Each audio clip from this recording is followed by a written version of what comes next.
On everybody, thank you for clicking on the clip. Today we're doing a little two-stroke information.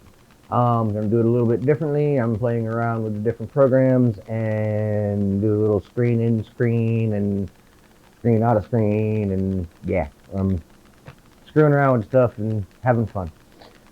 But yeah, either way, here we go. Let's see if I can get this back to where it was supposed to be. What was that? Alright, so in this we have this left side, right side crankcases. This is the crank, connecting rod, piston. These holes in here are for fuel delivery. They're timed, they are cut specifically so that when the piston goes down to a certain point, it opens up the intake port and lets fuel into crankcase area. Now, crankcase volume is taken into consideration. These points here, which is what goes to the transfer ports, and then everything down in here. You can see that there is barely any kind of gap whatsoever around this crank.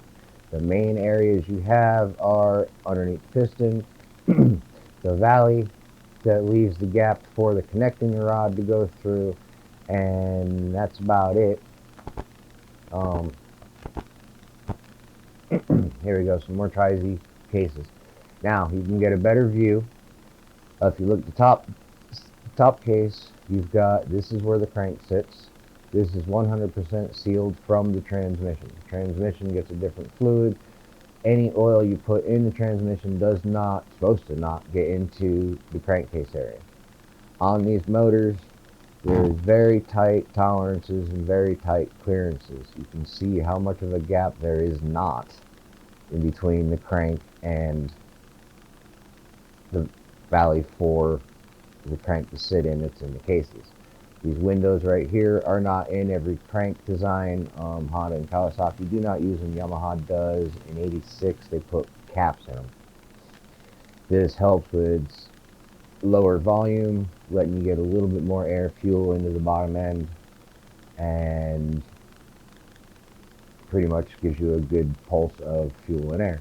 Now, as you can see, this is a gear-to-gear transmission. Getting off the tangent just a little bit. Gear-to-gear transmission, you can use all kinds of different stuff in this. Let me get back on here. I think I'll just edit that out. Where are we? Crankcase. So, as this turns around, it sucks fuel in, it pushes fuel up, and it expels the burnt fuel. That is two-stroke motor. Motor gets one single stroke. I don't know where I put it. There it is. Here we go. Okay, so motor starts at top dead center.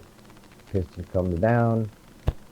As you can see here, transfer ports have fuel going up. As the piston clears the exhaust port, the exhaust gases go out. The reeds are closed as the piston is going down, so it does not push fuel back out the intake. As it comes down past, still pushing fuel up above the piston, still letting the exhaust gases out. As the piston comes back up, it starts to suck. Now the windows in the skirt allow it to get an early pulse of fuel. This is not a dead surface as soon as it starts going up. There's a window in there, it starts pulling fuel. It's still letting the exhaust out. We're still on the first stroke. When it hits bottom dead center, that's considered 1. When it hits top dead center again, that's considered 2. Hit play.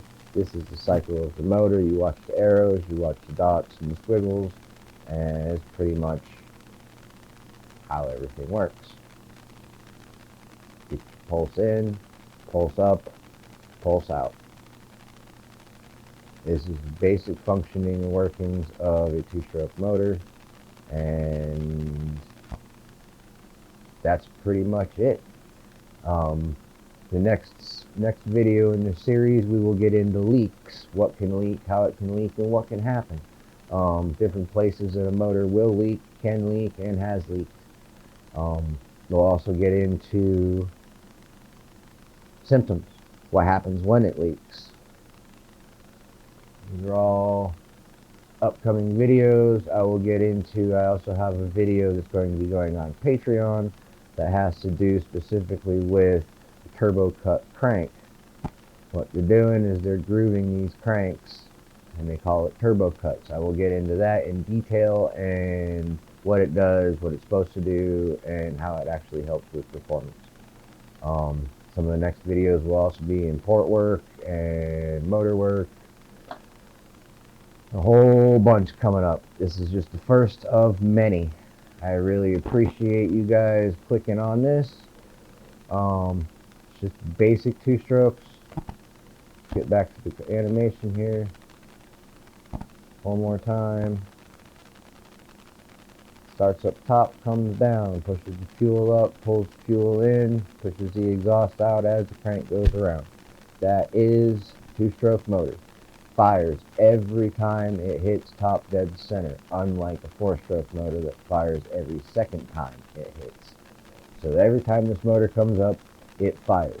On the flywheel is timed with crank, and every time the flywheel comes around, the piston will be at top dead center and it will fire. Alright folks, there you go. Basic workings of a two-stroke motor, how it works, what it does, and a neat little animation that I drew up. I really appreciate y'all for clicking on the clip. Don't forget, hit that subscribe button, make some noise, comments, likes, shares, everything. It all, we need to pump that algorithm and get it going. I'm going to be doing my part. We're going to be pumping out more videos. We're going to be more consistent with videos, at least one, if not 3 a week. Going to be doing some live streams, probably starting some podcasts. Do not forget about the Patreon. Patreon's going to have Patreon-only content. In-depth, detailed stuff on a turbo crank. You guys are going to get a quick little glance on what it is. On Patreon, I will get in depth and detailed on how it works, what it does, and what it's supposed to do, and how much increases you're supposed to get from it.